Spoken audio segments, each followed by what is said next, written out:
It was time to take a crash course in high-rise fires. It seems that high-rise fires are more common than I thought. I found hundreds of them. According to a 2011 report by the National Fire Protection Association, there are an average of 110 fires each year in buildings over 13 stories tall.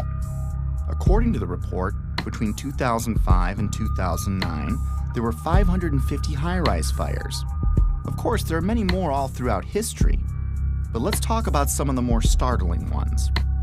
Sao Paulo, Brazil, the Joelma building, 1974.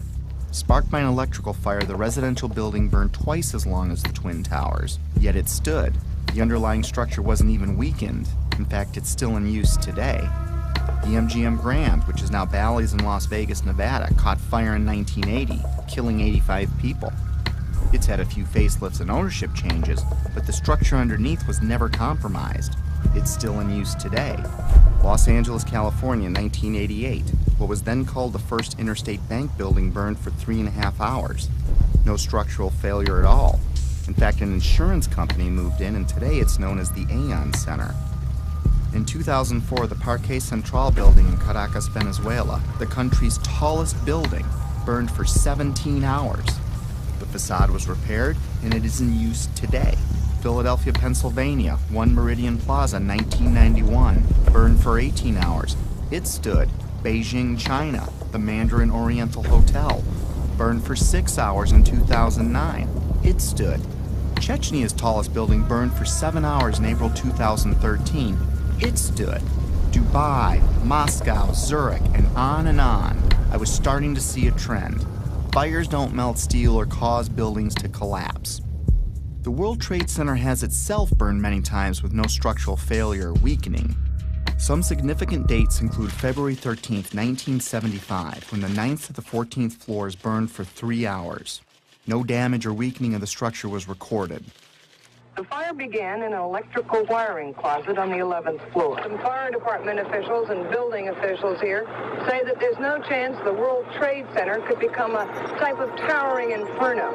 And in 1993, it survived a bomb detonated in a highly vulnerable area with no structural damage caused by the fires that resulted from the explosion. There was, of course, damage from the bomb, which had to be repaired, but through it all, the towers have always stood. Sometimes buildings do collapse because of structural failure, but it's usually a design problem or earthquake damage or a controlled demolition. Buildings don't come down because of fire, but when they do collapse, they tend to tip over and stay connected. After reviewing hundreds of fires, I could find only 3 occurrences of fire bringing down a steel-framed high-rise in all of history, and all 3 were on 9/11. High-rise buildings simply do not collapse due to fire. Collapse of World Trade Center 7 was primarily due to fire. But there's a problem.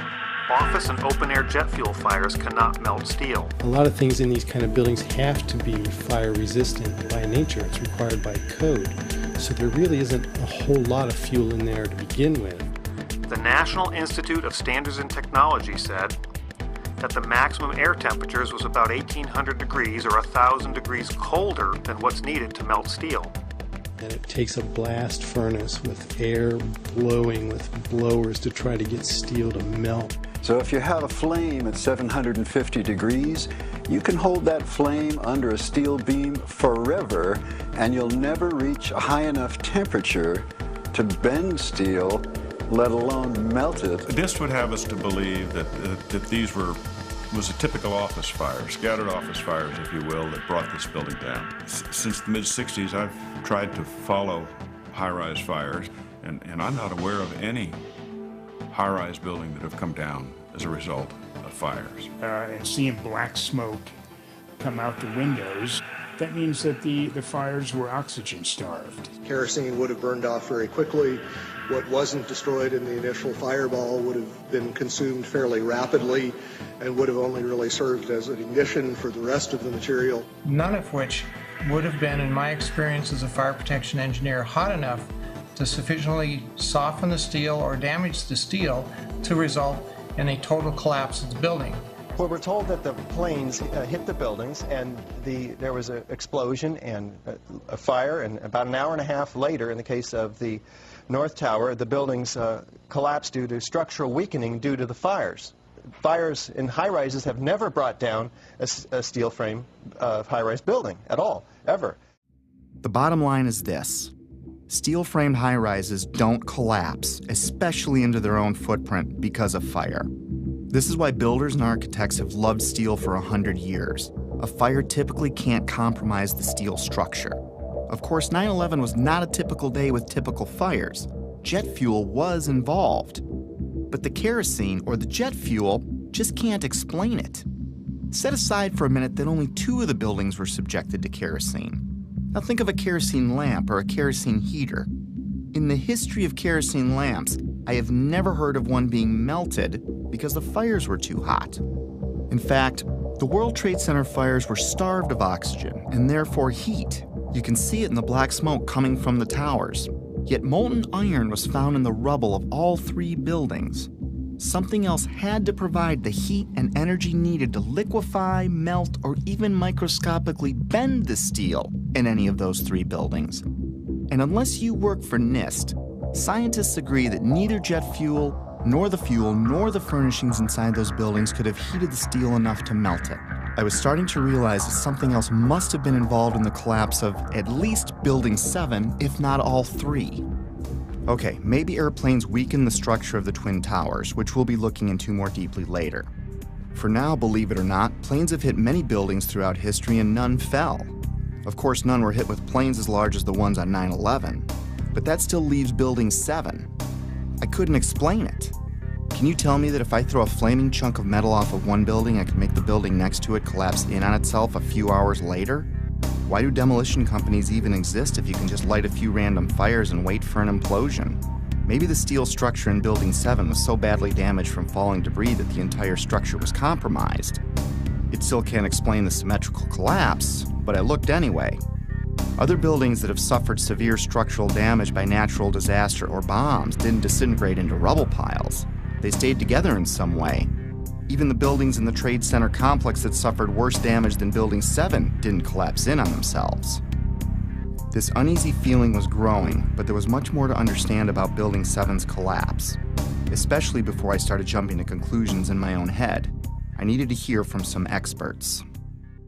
It just didn't add up, the way the whole thing sort of pile drove itself into the ground and all at near free fall speed. Collapses straight down into its own footprint at free fall speed. This is uncanny. There's 40,000 tons of structural steel designed to resist this collapse. This building had 40,000 tons of structural steel in its structural system, and that is intended to keep it from going anywhere. The animation sequence from the National Institute of Standards and Technology for their model, their mathematical model of the collapse of Building Number 7. And they have the inside members, that one column gave way, which they claim resulted in the collapse of all the surrounding members, and then this precipitated a global collapse. This would just not be physically possible for a gravitational collapse. According to NIST, the failure occurred at column 79 on level 12. This means basically they're talking about a single columnar collapse or failure that resulted in a total collapse of the building. That just does not make any sense. Regardless of the engineering, the logic tells you that if you have a single failure at some random point in the building, that the entire building is not going to collapse.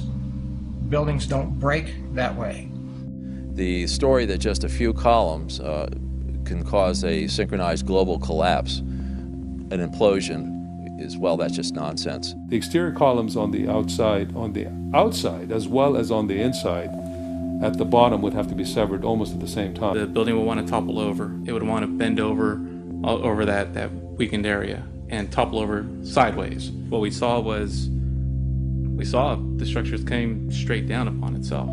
It cannot happen that when you have asymmetric damage, you will get a perfectly symmetrical collapse. At free fall speed, that's impossible. That's a violation of the fundamental law of physics that says that for every action, there's an equal and opposite reaction. If you took a billiard ball and dropped it the height of the Twin Towers, and you just merely stopped it and started at every floor in free fall, it would take over 1.5 minutes to reach the ground. The buildings were down in 10 seconds. Buildings just don't behave like that. If floors fall, they tend to fall and are braced by the floor directly beneath it. And there's some delay there.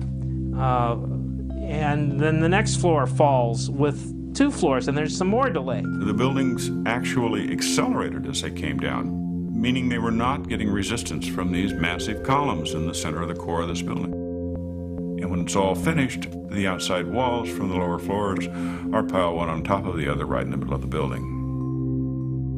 So it's fiction to say that a building as modern as World Trade Center 7 comes down with no resistance. Doesn't add up. The official explanation was dead wrong. Just not possible. Not possible. Just doesn't make sense. It's not how it works. It can't happen. Never before in history. It just can't happen. Well, that's just nonsense. And that cannot happen. Couldn't happen. It's fiction. There's definitely much more going on than just fire. This was a controlled event. The symmetry is the smoking gun. In short, the evidence is clear. We are witnessing not the collapse of a building, but its demolition.